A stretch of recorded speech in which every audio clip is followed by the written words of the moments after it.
Hello प्यारे बच्चों, नमस्कार, प्रणाम। तो कैसे हैं आप सब? तुम आशा करते हैं कि आप सब ठीक होंगे, अच्छे से पढ़ाई कर रहे होंगे। तो प्यारे बच्चों, आज के इस वीडियो में हम आप सभी को प्रतिशत निकालना सिखाएंगे।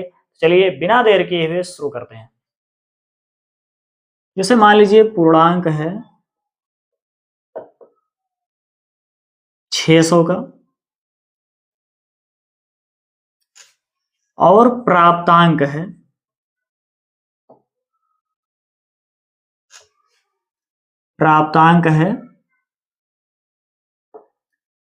435।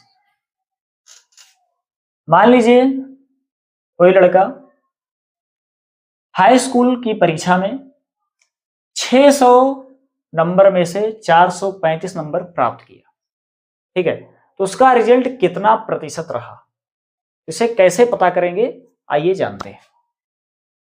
तो देखो, पूर्णांक है 600 और प्राप्तांक है 435। तो इसका प्रतिशत निकालने के लिए क्या करेंगे, देखो ध्यान से। इसका एक फार्मूला होता है, फार्मूला याद कर लीजिएगा।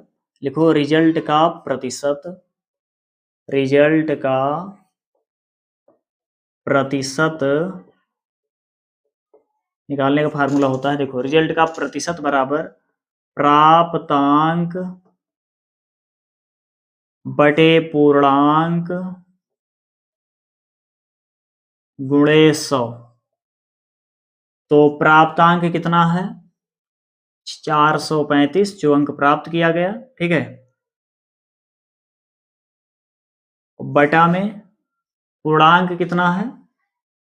600 है, बटे में 600 लिखेंगे, गुणा है 100 लिख दो, गुणे में 100 जैसे लिखा है। ठीक है, उसके बाद 0 से 0 कैंसिल हो जाएगा, 0 0 कैंसिल होगा। अब 6 से 435 को भाग कर देंगे। ठीक है, तो 6 से 435 को भाग करो तो देखो 6 का पहाड़ा पढ़ोगे 43 से ज्यादा नो, 6 सते 42, बचेगा 1, 5 है, हो जाएगा 15, और 6 दूनी 12, बचेगा 3, दशमलव बार जाएगा, 0 बढ़ेगा, 6 पंचे 30, कट गया। कितना है? 72.5%। तो यदि किसी बच्चे ने 600 में से 435 अंक प्राप्त किया, तो उसका जो रिजल्ट का प्रतिशत है वो है 72.5%। ठीक है, यही आ गया आंसर, मतलब यही प्रतिशत है। ठीक है, प्रतिशत में रिजल्ट आ गया। चलिए एक क्वेश्चन और बता दे रहे हैं ताकि अच्छे से समझ में आ जाए। जैसे मान लीजिए क्लास 12th में 500 में से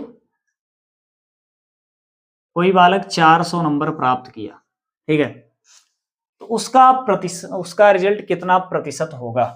तो देखो, प्रतिशत निकालने के लिए क्या करेंगे, इसी फार्मूले का उपयोग करेंगे। ठीक है, तो देखिए प्राप्तांक कितना है? 400 है, 400 लिख लो, बटा में पूर्णांक कितना है? 500 है, 500 लिख लो। ठीक है, गुणे 100 है, 100 लिखो, 0 0 कैंसिल होगा, 0 0 कैंसिल होगा। अब 5 से 400 को भाग कर दो, 5 एकम 5, 5 अठे 40, और ये 0 है, 0 लिख दो, तो कितना आ गया? 80। यानी उस बालक ने का रिजल्ट कितना आया? उस बालक का रिजल्ट आया 80%। ठीक है, यही होगा आंसर।